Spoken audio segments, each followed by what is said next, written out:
Tonight, we're jumping back into the dark side of TikTok, and what I found will completely haunt you. Welcome back, family. Before the video starts, as per usual, I just want to thank all my channel members. We're on our road to 1 million, although I literally just hit 100K. But you know what I'm saying, sometimes you gotta be a little bit delulu to get to where you're trying to get to. As y'all know, these videos get super dark. Some of them are mysterious, some of them are educational, some of them are, you know what I'm saying, a lot of mixture of videos. So make sure you guys watch at your own risk. Let's go.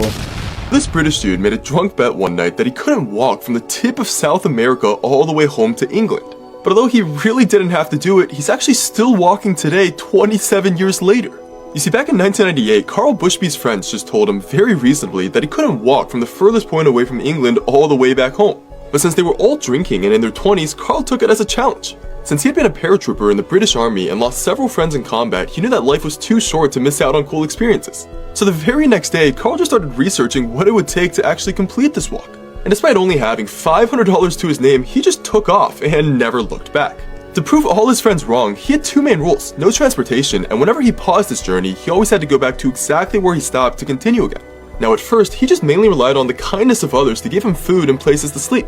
But as news of Carl's story eventually spread, companies actually began reaching out offering to sponsor him. It ended up being a terrifying journey at times, having to walk through a literal war zone in the Darien Gap, and also becoming the first Brit to ever traverse the polar bear-infested Bering Strait.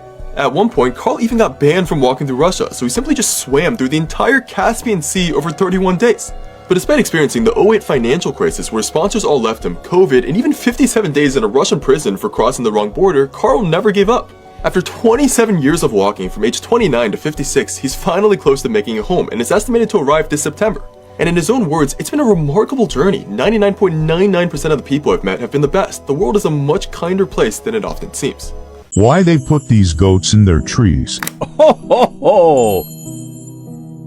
Let's go, guys. For once, we have a fun and lighthearted video about goats. Nothing disturbing or scary happening here. That is, unless you have a fear of goats. This is an extremely viral video with 11 million likes that I got tagged in. It shows these goats standing up in a tree. As the camera pans over, we can see even more goats. It's honestly quite shocking. For some context, this footage here was recorded in Morocco, and these goats are standing on specifically an argan tree. This probably sounds familiar because there are products with argan oil in them, usually for your hair. These goats being in the tree is actually how this oil is produced, or at least a step of the process. These farmers place the goats into the tree. They are able to get there themselves over time. The goats consume the fruit. They then defecate out the seed that's in the middle. This is then collected, split open, processed, and eventually that's turned into argan oil. These goats are really not in much danger going up here either because they have fantastic balance. I feel like even knowing this fact though, if you were to see this in person, this would definitely throw you off and you'd be doing a double take.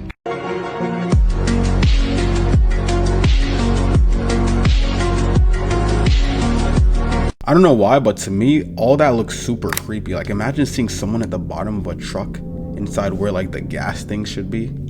Hell no. Guys, the United States is on pace for the largest one-year drop in murders the country has ever recorded. Yes. It says America. According to new data from the Real-Time Crime Index and an analysis by expert Jeff Asher, not only are murders down almost 20%, which will become by far the largest decline on record, but other types of crime too are seeing large reported declines nationwide, and that's across locations of all population sizes. Even shootings are down 17%. Mass shootings are down over 20%. America? New York City reported the fewest shootings ever recorded, but as a whole, it seems that crime in the US has been falling since about 2023. But the question is, do you think that this trend will continue into 2026 or not? Security guard that was protecting Maduro has spoken, and you got to hear what he said. It's in Spanish, but I'll translate. Also, Trump announced that, the cartels, they're going after him in Mexico. The whole vibe of Latin America has changed because of what happened in Venezuela.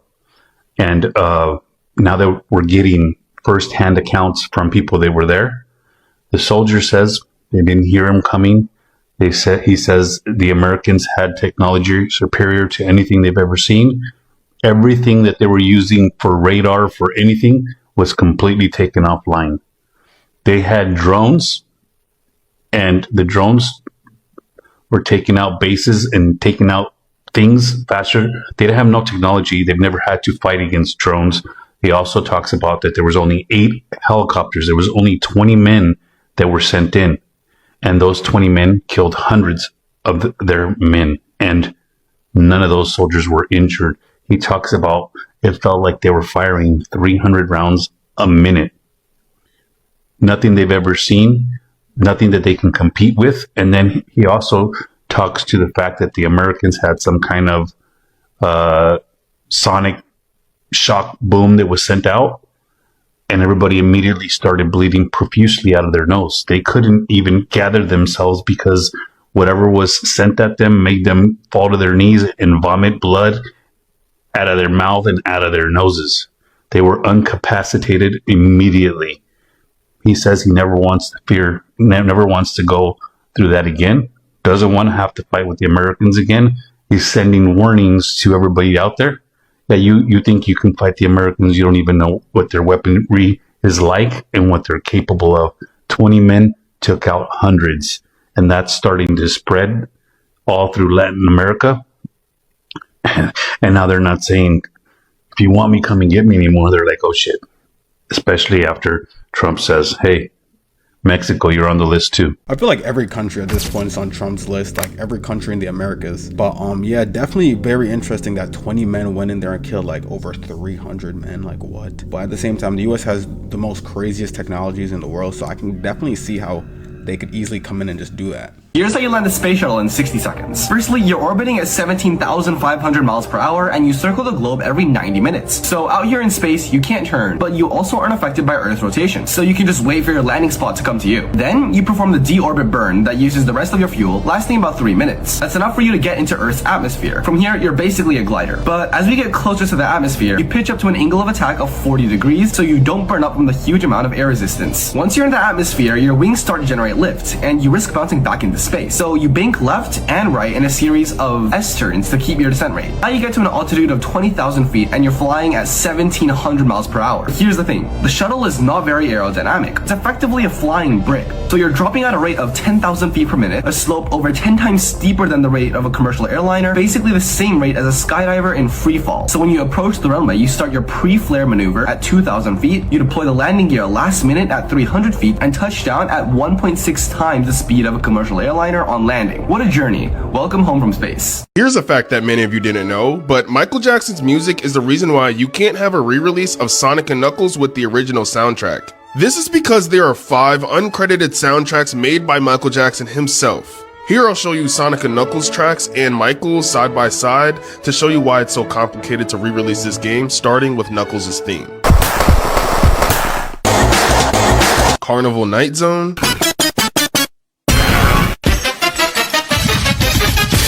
Azure Lake in black and white,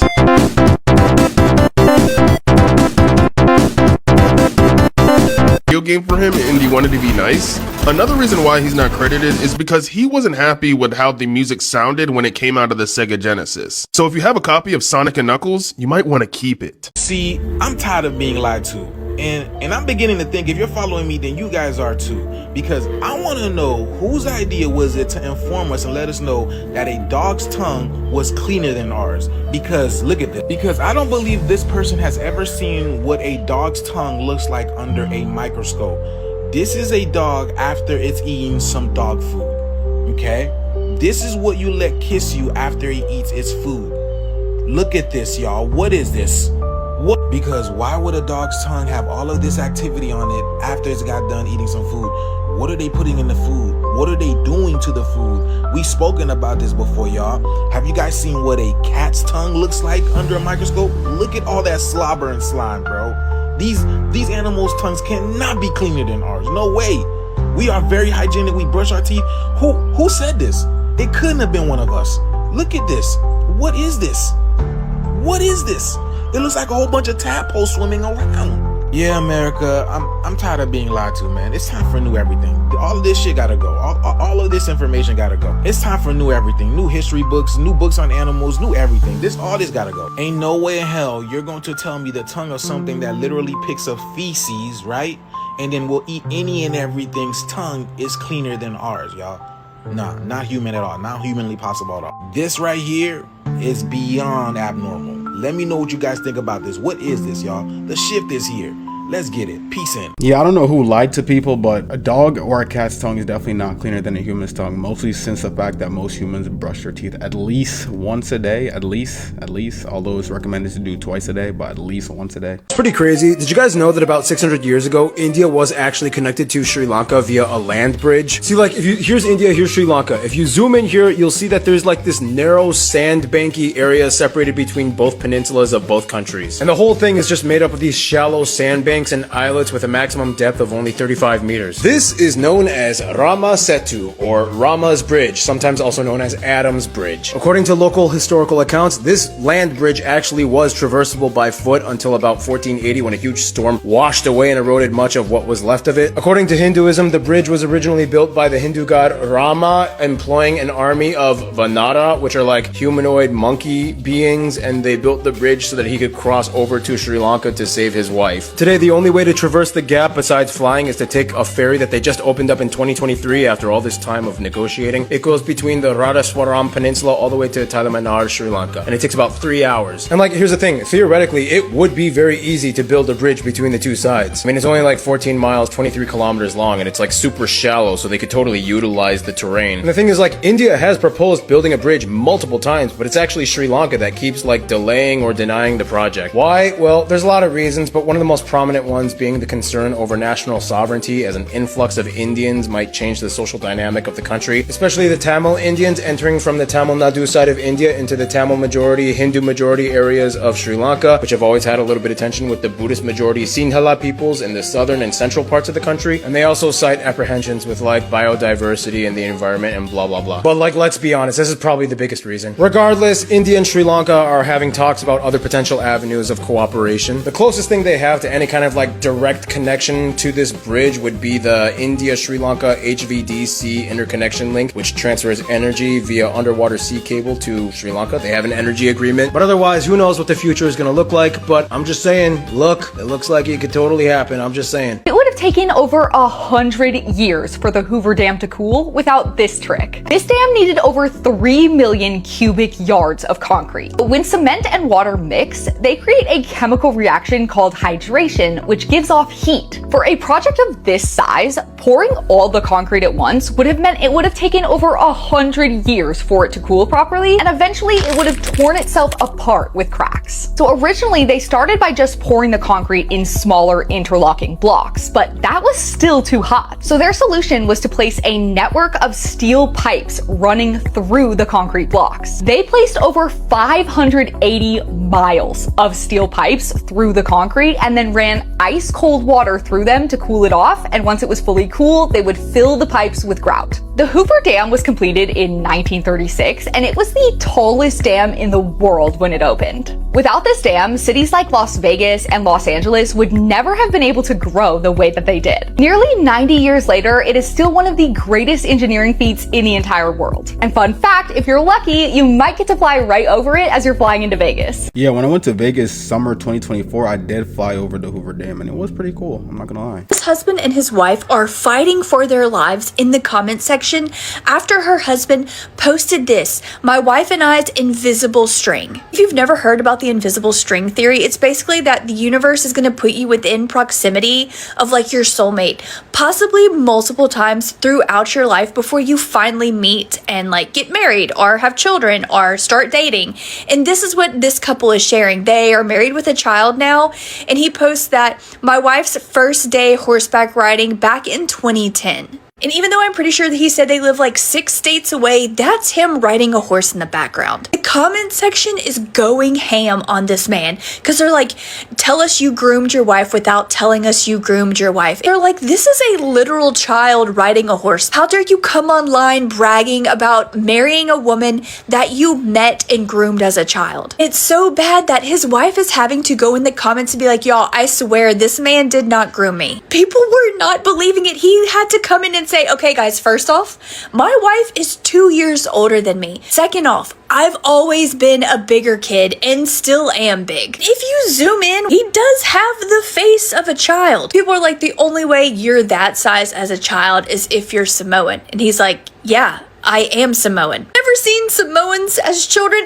Apparently everyone's agreeing that this is This is what kindergartners look like who are Samoan. Thankfully now it looks like the tide might be changing in this comment section because even Kiwi is admitting that he was fighting for his life in these comments. Yeah, even though the internet was coming for this couple in the comment section, their invisible string theory holds true because they never met, they didn't live in the same state, they just happened to both be riding horses at the same time in the same arena when they were both children. They were formally declaring a public safety emergency. This is an emergency. This is a tragic emergency. And it's embarrassing for me to be up here. You know, I'm going to see Putin. I'm going to Russia on Friday. I don't like being up here talking about how unsafe and how dirty and disgusting this once beautiful capital was, with graffiti all over the walls. Devon True here. Look, those lingering lines in the sky aren't innocent contrails. They're chemtrails, and they're deliberately spraying our skies with chemicals, loaded with toxic heavy metals like aluminum, barium, and strontium. Research cold fly ash patents. Geoengineering is real and ongoing. Oh, are you breathing this in? It spikes Alzheimer's, respiratory diseases, and immune disorders. Millions are exposed daily without consent or warning. Chemtrails devastate ecosystems, poisoning soil, water, and crops while disrupting rain cycles and fueling unnatural disasters worldwide. If chemtrails aren't real, why would they hold congressional hearings on something that doesn't exist? Denial is over, the skies are weaponized. These planes are controlled by robots? I've had enough. If they won't stop spraying us, then I will make them. It's not contrails, it's chemtrails. And they won't stop until we do something about it. You're already infected. Brain rot reels. This Ryanair 737 was backed into an airport blast fence while a tug driver was being trained, resulting in severe damage to the rear of the plane and the APU. This incident happened a little over a year ago, but we now have a full report. Long story short, it was actually the tug driving instructor that backed it into the blast fence, not the trainee. And as a result of this, the airport has now made the tug release point ground markings more obvious.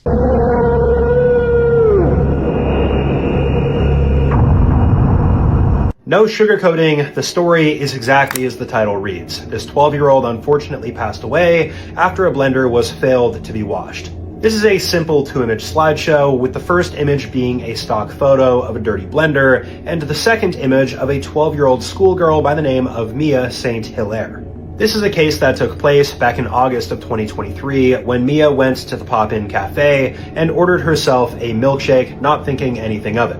Mia had an extreme tree nut allergy, so of course when she ordered, she made sure not to order anything that would jeopardize her health and cause her to have an allergic reaction. Unfortunately, after consuming her shake, she did have an allergic reaction. Apparently, the person that prepared Mia's order had not washed the blender after the previous order, and that shake had contained hazelnuts and almonds, both tree nuts that would be life-threatening for Mia. Mia would go to the hospital where she would sadly end up passing away due to the severity of the allergic reaction, and in 2025 the restaurant was fined £18,000 as justice, and the proprietor of the restaurant was given 100 hours of community service, which in my opinion, you know, I'm not a judge, but it seems pretty light. Definitely seems like something that could have been preventable given proper precaution. This is exactly why these rules are in place, to protect the consumer. So if you're working in a restaurant, make sure you follow these rules. Otherwise, you could end up causing somebody's death. As always, let me know what you guys think about this in the comment section below. Drop a comment letting me know what you want to see next, and I'll see you guys in the next video. Peace out. The reason Donald Duck has such a quick temper and erratic behavior is because he suffers from post-traumatic stress disorder from his service in World War II. During the Second World War, Disney produced a ton of military propaganda for both the troops and American civilians at home. Donald Duck debuted in the 1934 cartoon The Wise Little Hen, where he's pretty well-mannered. But in 1941, Donald is drafted into the military, and the next cartoon shows Donald in basic training, and the short after that shows Donald training to become a paratrooper. But he has a very human reaction. He's scared. While the other Disney characters were often shown smiling, stoic, and patriotic, Donald reflected back to the soldiers what they were feeling and experiencing. He was scared. The next time we see Donald, the cartoon reflects the monotony of war, marching through brutal sun, snow, and rain, but he's still in a pretty decent mood. And then it gets pretty gnarly. In the 1943 cartoon The Old Army Game, during an accident on a military base, Donald loses his legs, which leads to this scene with Sergeant Pete. And it's pretty hard to watch, because once again, this is 2 years into the Second World War, and would have reflected back to the soldiers the things they were experiencing, but in the end, Donald still has his legs. Donald's last military short, Commando Duck, came in 1944, where we see Donald in a military transport plane and his commanding officer explaining to him he's going to be dropped behind enemy lines. Donald begins shaking and weeping. He's scared, but he accepts his mission and jumps. Disney never confirmed that Donald has PTSD, and it's not canon, but his behavior and quick temper after the war reflects the symptoms of PTSD. And in this post-World War II comic strip, we see Donald have a war flashback and attack his nephews, a common tragedy many families have to endure when their loved ones come home from war. Donald Duck was honorably discharged from the military at a ceremony in 1984. And to all the men, women, and their families at home, past and present, who have fought to guarantee me the freedoms I enjoy every day, thank you for your service. I don't forget. People say the octopus is an alien. That's cute, but the truth is much scarier. It's not an alien, it's a design from Earth that looks like it was built by a different set of rules. First, blue blood. Not because it's magical, because it's copper-based, and copper works in cold, low-oxygen water. Second, 3 hearts. 2 are basically booster pumps to the gills, 1 pumps to the rest of the body. Now, here's the part that feels like horror engineering. When an octopus has to swim hard, the main heart can drop out so severely that the animal is running on emergency mode. That's why they don't glide around like dolphins. They crawl, slow, quiet, like a nightmare that doesn't waste energy being dramatic. And then you get to the real alien part. Arms. An octopus doesn't just have 8 limbs, it has 8 semi-independent decision engines. Each arm has so many neurons it can solve moments on its own. Taste, touch, manipulate, explore. The central brain doesn't micromanage every joint like a human. So, when it hunts, it's not thinking like one mind controlling 8 tools, it's more like 8 minds coordinating one intention. That's distributed intelligence. That's why they can open jars, escape enclosures, and improvise. They don't memorize one plan, they generate solutions. Now, here's the brutal irony. If octopuses are so advanced, why don't they run the planet? Because the game designer gave them a savage nerf. Time. Many of them live about a year or 2. They're like a genius weapon that burns out fast. A flash of impossible biology, then gone. Now, let's make this into Spiral Combat rules. Most fighters train like one brain, one plan, one rhythm, then they get hit and everything collapses. The octopus approach is different. Distributed problem solving. If the jab fails, the clinch solves. If the clinch fails, the angle solves. If the angle fails, the choke solves. No single point of failure. That's what makes someone terrifying. It's not power, it's adaptation. But the octopus also teaches the warning. If you burn too hot, too fast, you shorten your lifespan in the fight. You become brilliant for 1 round. Then your systemic heart drops out. So, here's the debate. Would you rather fight an opponent who's like a cheetah with burst power or like an octopus with distributed traps, constant problem solving? Comment down below cheetah or octopus and tell me why. Dude, apparently octopi are actually also really smart. There's actually been this thing that's going around that they built, some octopi have built their own cities underwater. Pretty cool. So did T-Rex evolve into the chicken? No, it didn't. That is something that kind of goes around a lot nowadays, where a lot of people do think that the chicken is the best analog for T-Rex, like the chicken is basically the descendant of the T-Rex, and that's just not true. I don't even know exactly where that started from. I think the whole reason why it was so became so popularized is because it's a funny image. You know, this giant Tyrannosaurus evolved into the chicken that we know and love today. Now, the chicken is a dinosaur. It is an avian dinosaur, but that means that it evolved from other avian dinosaurs. T-Rex actually left no descendants. When it went extinct at the very end of the Cretaceous, when the giant rock from space smashed into the earth and caused all of the non-bird dinosaurs to go extinct, none of them could leave behind any descendants. So that means that there's no descendants of Triceratops, there are no descendants of Alamosaurus, you know, giant sauropods. There's no descendants of Tyrannosaurus either. Their lineage essentially just stopped right there. There are no examples of non-avian dinosaurs left today. The chicken evolved from birds that lived in the Cretaceous because birds actually evolved around the middle to late Jurassic period. Birds have been around for a long time.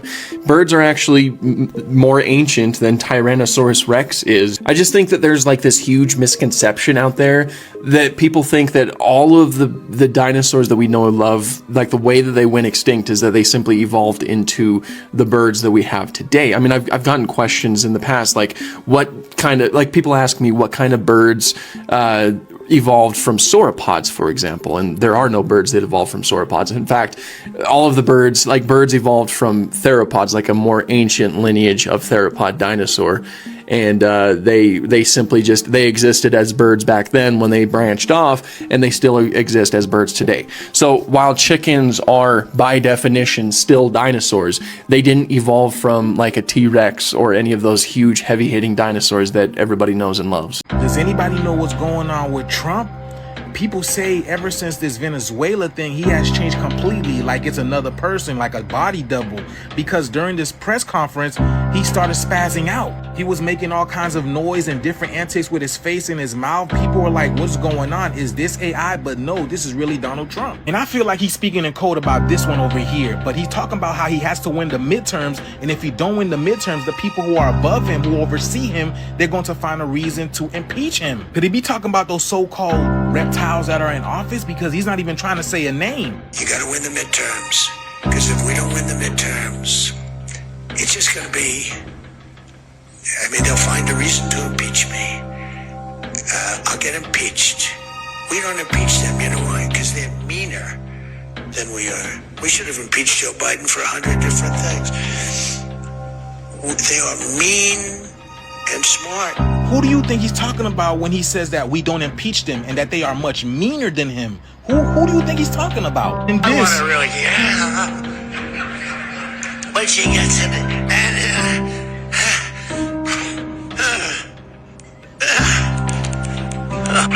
I can only imagine what's going through his head as he's saying these things, because you guys already know what these people all are about. Do you guys believe Trump is talking in code? And if so, what do you guys think he's saying? Or do you think this is another Donald Trump? Because there are rumors out there, that there are multiple people that play the president. Sometimes he's short, sometimes he's tall, but nonetheless, we're not seeing the same Donald Trump. Let me know down in the comments below, y'all. The shift is here. Let's get it. Peace in.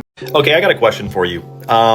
This is a genuine image, not AI, taken from a high altitude weather balloon.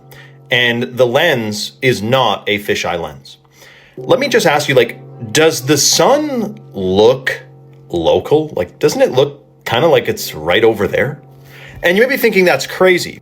But here's an image from a popular science magazine, which promotes the idea of, you know, and they use either a fisheye lens or they have CGI'd this image. You have a university posting a similar picture of it having this massive curvature. But you can find hundreds and hundreds of pictures from, you know, independent folks putting a balloon up there and seeing it be quite flat, and also the sun looking quite close. Now, this image you may think is just a willy-nilly thing, but in theory, with math, couldn't we follow these rays of light to their convergence point with simple math? Like, let's get a degree here. How far away would that sun really be? Because don't you think if the sun is, you know, this is to scale. I typed in solar system to scale. The sun's that big. Wouldn't the wavelengths of light be perpendicular, like straight, as opposed to shining in through the clouds at different angles? Now, it is interesting that most of the ancient cultures and civilizations used to think falsely that we lived on a non-moving plane. And there was never supposed to be an edge, by the way. That is a common misconception. Terra infinita, it could go on a lot farther than many may think. Now, were all the ancient cultures building structures we cannot build today, using mathematics and science that we can hardly fathom today? Sonic levitation, sound waves, laser beams, you name it. The Mayans have carved into stone a freaking propulsion device. You've seen that Mayan carving that looks like a guy sitting in a chair pointed up with like rockets shooting out of the back of it. We have UFOs in ancient drawings. I'm not saying they would be from outer space. I'm pretty sure it says in one of my ancient books here that there is a firmament. Do you know why America doesn't kidnap this guy? Because he's got nuclear bombs. That is the message we sent every dictator around the globe this weekend. If you don't want us to come kidnap you, you better have nuclear weapons. I mean, it makes sense. If you got nukes, the last thing America wants you to do is nuke them. But I'm pretty sure North Korean nukes can't even reach the US. What if these two weren't who you thought they were? And what if they have been here a lot longer than any of you realize? Now, I've done a video on how Taylor Swift shares a striking resemblance to Church of Satan advocate Zena LaVey, but that's not what this video is about. No, I wanted to prove that she had been here even longer. And you know who else Taylor has a striking resemblance to? 50s movie star Elizabeth Taylor. And hey, Elizabeth Taylor? Taylor Swift? And Taylor just happens to have a song about Elizabeth Taylor. And she compares herself to Elizabeth Taylor. And Elizabeth Taylor's son shares why Taylor Swift and his mom are kindred spirits. But that's all it is, right? They just have similar spirits. They're similar in nature. Well, what if we put their heads side by side? Do you think they'd line up pretty well? I mean, if you look, everything from the eyebrows to the eyes to the nostril even lines up in the exact anatomical position. What if I had actual evidence? Do you have an open enough mind to change what you currently believe about the world? What if I showed you that mole right there that seems to be in the exact same place as this hole right there? Do you see that? It almost looks like a mole was removed and left a little hole, and boy, those noses sure look exact, don't they? And well, I also couldn't help but notice these two very specific moles, one right in the corner of her eye, one right underneath it. And well, Taylor's got some makeup on, but right in the corner of the eye, see that right there? And right underneath the eye, right there, those two are those two. Exact same position. Oh, and you know how I always they tell us the truth in plain sight? Listen to Travis's favorite movie. What? There's so many good ones. Angels in the Outfield. Dude, I kind of feel like you guys are the angels in the outfield this year. We're the angels in the outfield. There's some unknown. Here you go, this same footage. But I don't really think they're fallen angels. Just like I didn't make a 10-minute subscriber-only video going into further detail on this, and further detail into this guy, born in 1814. But you probably don't want to check that out. That would be a complete waste of your time. This has all been for entertainment purposes anyway. I'm a satire account. I don't care about fallen angels and exposing them. Entertainment only, people. Yeah, a lot of people like to compare Taylor Swift to a lot of different like past people. Like she was compared to a high priestess and stuff like that. That one I could see the similarities, and it's kind of weird that she always talks about Elizabeth Taylor. But it could just be like, I guess, I don't know, metaphors or like comparisons in the music. Do I think Taylor Swift is a high priestess? Not really. Do I think she is Elizabeth Taylor? Not really. But you never know. You know what I'm saying? Life has a way to throw curveballs at you. Thank you all for watching this here video. Please like and subscribe.